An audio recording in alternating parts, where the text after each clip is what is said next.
Hello, everyone. My name is Andrew Van Prague. I work as a lead application scientist for SI Imaging. I want to welcome everyone again for joining us today to listen in on a spectral instruments imaging webinar. It is my sincere pleasure to welcome back Dr. Grace Walton of Hera BioLabs, who will be presenting today's webinar on optimizing gene expression with bioluminescence and the PiggyBac system. Dr. Walton earned her PhD at the University of Alabama, Birmingham, where she studied type 2 diabetes, and then later moved to the University of Kentucky for a postdoctoral fellowship with Dr. Philip Kern and Dr. Charlotte Peterson, where she studied molecular mechanisms of exercise physiology. Dr. Walton continued on at the University of Kentucky as a staff scientist and later as a professor, working in Dr. Peterson's lab prior to joining Hera BioLabs. And with that, Grace, I welcome you to take it away. Thanks so much, Andrew. It's great to be here. Thank you for having me. Thanks to the folks at Spectral Instruments Imaging, Melanie Smith and Andrew Van Prague, for putting this together and hosting this great webinar series. I'm excited to tell you about some work that we're doing here at Hera BioLabs. Let me just start by telling you a little bit about Hera. So we are a contract research organization located in beautiful Lexington, Kentucky, in the heart of the Bluegrass region, where we have beautiful horses and great bourbon. Our company was founded around a suite of gene editing technologies, including the PiggyBac transposon transposase system, the Cas-Clover nuclease, which is an alternative to CRISPR. And leveraging these gene editing technologies, we generate animal models, including our SRG OncoRat. And then as we have generated animal models, we've built out our contract research services. So today I'm going to tell you about how we've leveraged our gene editing technologies, specifically PiggyBac, to generate another in vivo animal model for hepatic transgene expression. Let me just go through the agenda here and tell you sort of how I've organized the talk. First, I'm going to give a little background, including an overview of liver-directed small interfering RNA therapies, siRNA therapies, and the need for improved preclinical efficacy testing models. I'll discuss the PiggyBac gene editing system and hopefully give you a sense of why it's so elegant and powerful. We'll discuss the application of bioluminescent imaging in vivo and also in vitro to track gene expression. I'll show some data related to our in vitro and in vivo optimization of gene expression. And then I'll show you a little bit of the current R&D that we're performing at Hera BioLabs. So there are several types of oligonucleotide therapies that are being really hotly investigated right now. Of these, the small interfering RNA or siRNA therapeutics are the most advanced. And drug development to date has really focused on targeting the liver. And that's basically due to the availability of some really nice strategies for delivering siRNA therapeutics to liver. There are ongoing investigations by several different companies for siRNA therapeutics to target a wide variety of diseases. Most of them are very sort of liver-centric, but not always. Sometimes folks are looking to express genes in the liver that would normally have been expressed elsewhere. In any event, it's a very, very hot field and will only get bigger. So let me tell you a little bit more about these delivery routes for getting siRNAs into the liver. Basically, there are two different techniques that are very popular right now in drug development. The first is packaging siRNAs inside of lipid nanoparticles, and the second is packaging the siRNAs by conjugating them to a GalNAc, which is an amino sugar derivative of galactose. So once siRNAs are packaged into LNPs and then administered intravenously, they are taken up by hepatocytes via the LDL receptor. Since the LDL receptor is very specifically expressed in the liver, these LNP formulations basically are very, very liver targeted. Even more specific delivery to the liver is provided by conjugating siRNAs with GalNAcs. And GalNAc interacts with the asialoglycoprotein receptor, and that receptor then mediates a clathrin-coated PIT uptake of the siRNA along with the GalNAc. So just to give you a sense of where this market is headed, there are 5 drugs that are currently FDA approved that are siRNA therapeutics. Hundreds more are expected to come. However, there are some challenges with preclinical testing of these compounds. One is that these siRNA compounds can stimulate inflammatory responses by binding toll-like receptors. Another challenge is that shorter siRNA sequences can bind off-target mRNAs, leading to knockdown of the wrong gene. And then very importantly, in vitro siRNA activity is not highly predictive of in vivo activity. So these compounds have to be tested in vivo in order to determine which ones work. Finally, current preclinical efficacy testing relies heavily on non-human primates. And so, of course, anytime we can, avoid using non-human primates, we really want to find better ways to rely less on. And so basically all of these factors lead to the necessity for really meaningful mouse models that are good indicators of efficacy and safety for these compounds. So that brings us to a general description of the model that we have focused on developing in order to provide a platform for efficacy testing of siRNA therapeutics. This model uses our PiggyBac gene editing system. And here, what we're doing is we package up the gene of interest that we want to express in the animal on one plasmid. This gene is surrounded by these ITRs. These ITRs are integral to the function of the PiggyBac system. On the second plasmid, we package an expression vector for the PiggyBac transposase. This PiggyBac transposase is able to recognize these ITRs, inverted terminal repeats that flank the promoter and gene of interest that we want to express in the animal.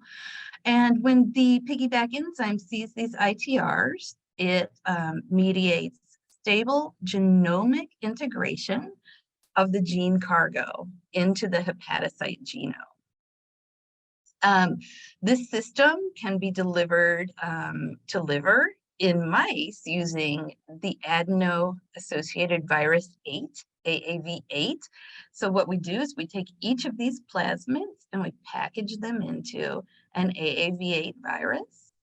And then we co-inject the 2 different viruses into the mouse at the same time, leading to gene expression of whatever is our gene of interest. And then our sponsors, folks who are developing these siRNA therapeutics, can then deliver either a GalNAc conjugated siRNA or an siRNA in a lipid nanoparticle in order to test whether their drug effectively knocks down the gene that we've expressed. The system's really great because we're able to see gene expression in less than 4 days in vivo. This gene expression is sustained over several months, which is very important to many of these drug developers because the next generation of siRNA therapeutics are really aimed at long-term efficacy. And so this is just a really nice, elegant system allowing folks to test these drugs. So a little bit more detail, just sort of review about how the PiggyBac transposase works. Again, we package up gene cargo with the gene that we want to express in between these ITRs that are recognized by the PiggyBac transposase enzyme. When PiggyBac sees these ITRs and also sees the sequences on the genomic DNA, it induces stable integration of the gene cargo into the genomic DNA. And there's some really great advantages to the PiggyBac system versus certain other ways of getting genes into cells or animals. The first is that it can mediate integration of very large gene cargos, up to 200 kilobases. The integrations are very stable. We get very high expression of the genes, basically leveraging different promoters that are specific for different tissues or cell types. And we get extreme long-term stability. Additionally, the PiggyBac system itself is tissue and cell type agnostic. So we can use other ways to build in tissue specificity, such as targeted delivery mechanisms and using tissue-specific promoters to drive genes of interest. So I mentioned that PiggyBac provides very long-term stable integration of genes without epigenetic silencing. The genes tend to integrate in areas of open chromatin. And again, they're stable. And this is data from a paper where cells were passaged for up to 10 months without selection. And this group did not see any decrease in green fluorescent protein expression. So the next thing that we wanted to ask ourselves was, okay, once we get a gene into an animal and we have it expressed, for example, in the liver, how are we going to measure that expression and track it in real time while the animals are alive so that we don't have to euthanize several different animals at different time points? And our elegant solution is that we use the in vivo optical system. We have the AMI from Spectral. Using this system, we can do either bioluminescent or fluorescent detection in vivo. It's non-invasive. It's very sensitive. We can detect protein that is being expressed at very low levels. Because we can keep the same cohort of animals alive for a long time and perform repeated measures, we can decrease the number of animals needed and increase statistical power. However, if we do have larger studies with several treatment arms, for example, we can image many animals in a day because we do imaging in about 10 seconds. So we can do really high throughput. And then I'll show you on the next page that we have some data showing that we get very strong correlation between caliper measurements, say, of a tumor that's on the animal's subcutaneous flank. And then also we can combine bioluminescent or fluorescent in vivo imaging with other imaging modalities, such as X-ray, micro CT, and PET scans. So this technology is really a natural for us because we've been using it for other applications in our lab, including for our oncology work, where we have several cell lines that are known to metastasize in animals. So here you see that we inoculate animals with a non-small cell lung cancer tumor line in their flank, and that's just a subcutaneous inoculation. So these tumors really bulge out of the animal's side, and we're able to measure the tumor size with digital calipers. These digital caliper measurements correlate very strongly with bioluminescence. And we can, over time, track metastases to the lungs that were derived from these primary tumors on the flank. We've also used the technology to perform experiments similar to this one, where we would look at a global tumor burden or global cell type and determine where the cells or the tumors are going, say with a disseminated tumor like a leukemia or a lymphoma. And then we can also use bioluminescent imaging to look at, say, small molecules, inflammation-associated enzymes. We can look at distribution of therapeutic agents. So we're also working on some proof of concept experiments where we look at tagging, say, a sponsor's test article in order to determine how well it gets into tumors.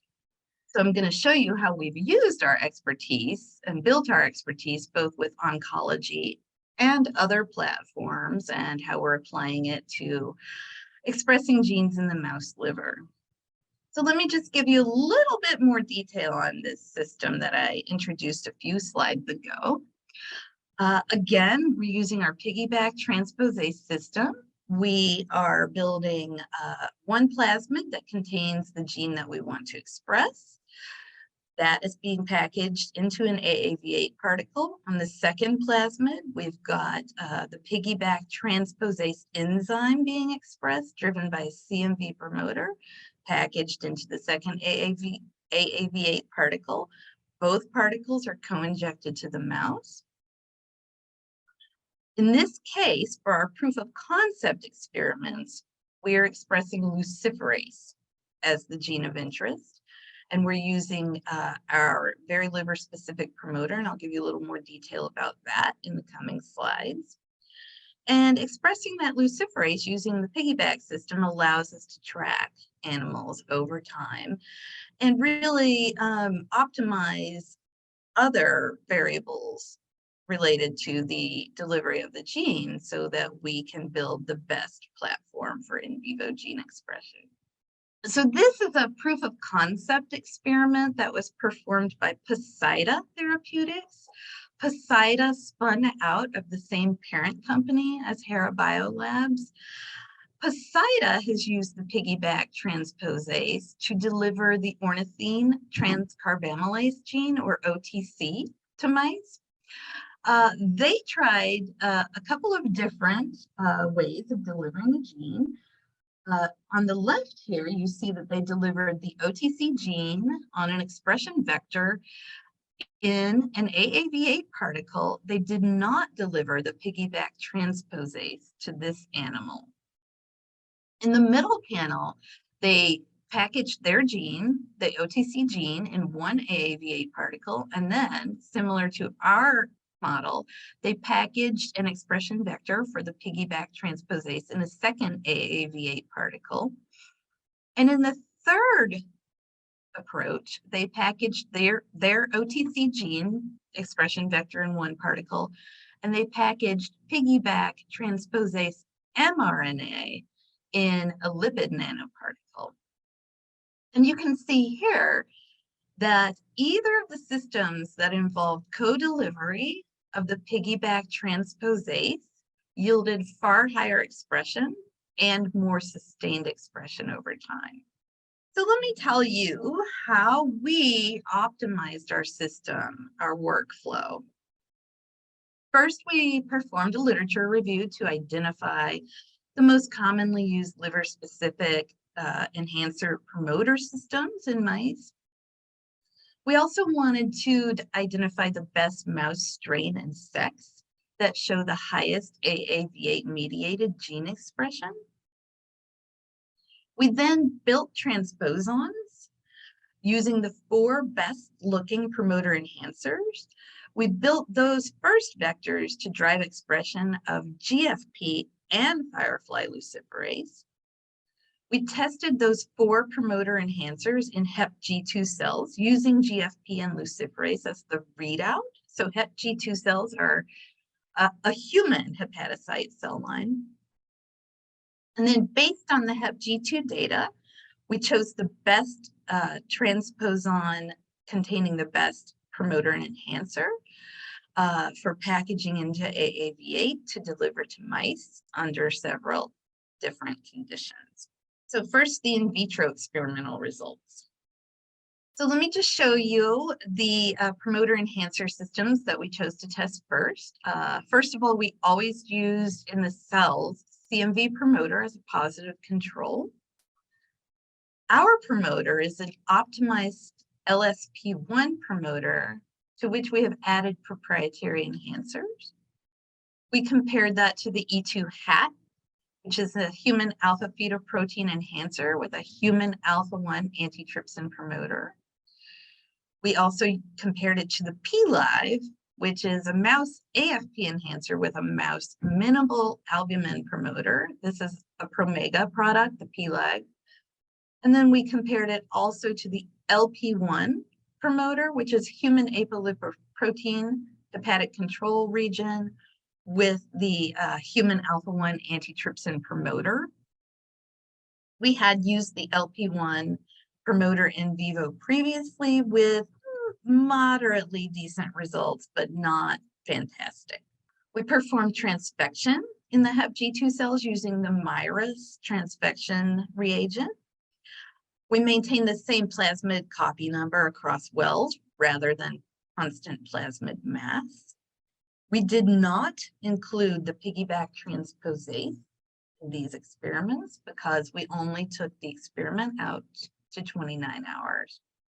So we're looking really at gene expression off of the transposon. So here are the results of the GFP. We can see that the LP1 promoter was not good at all. LP1 on the left and the CMV promoter on the right. Hera's promoter was better than both the E2 hat and the P-Live and was comparable to the CMV promoter in the Hep G2 cells. So we moved forward with our promoter enhancer sequence. Here's some more confirmatory data. So this is bioluminescence, also at the 29-hour mark after transfection in Hep G2 cells. Here you can see that Hera's promoter is very high compared to the other three tested, and by bioluminescence, almost as high as the CMV promoter.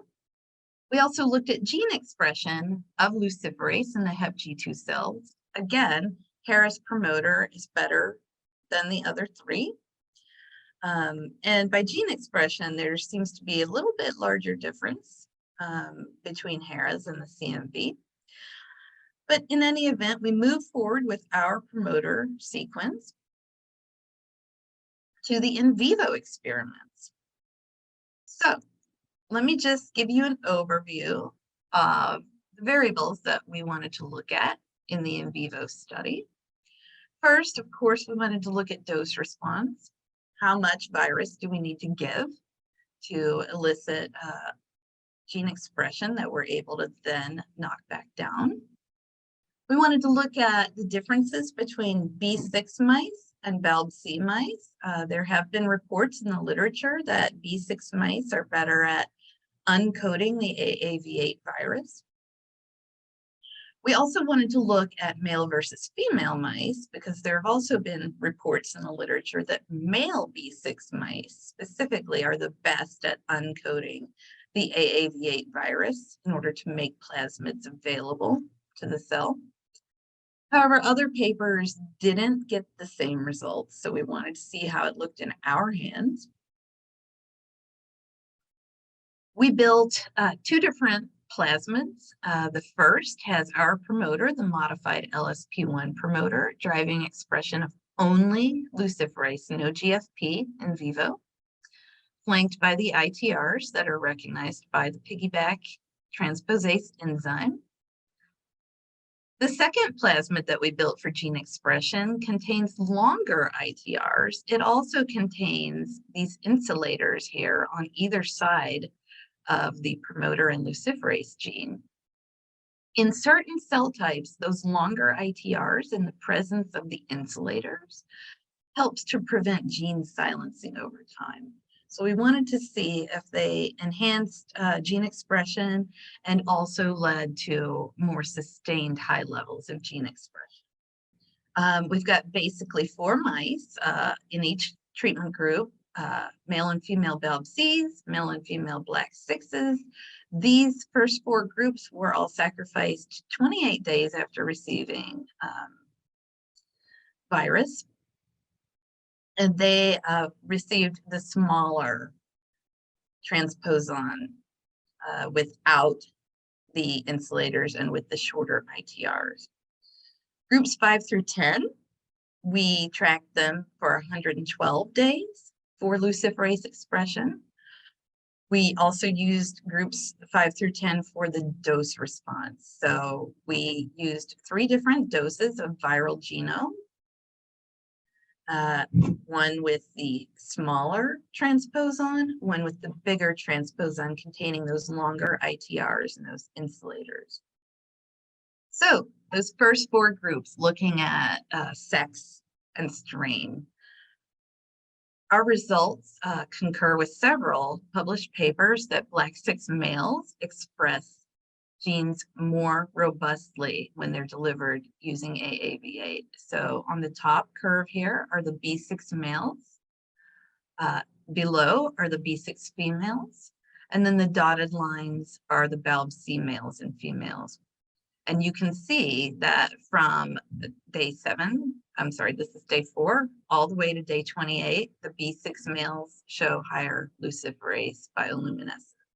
Here are the results of the dose response using black 6 males. We get a lovely dose response with the animals receiving the highest viral genome titer, having the highest luciferase expression, and those with the lowest viral titer having the lowest luciferase expression. Here we have superimposed in the dotted lines the animals that received the longer transposon containing the longer ITRs and the insulators. So at any given dose, those animals who received the transposon with the insulators and the longer ITRs show lower bioluminescence.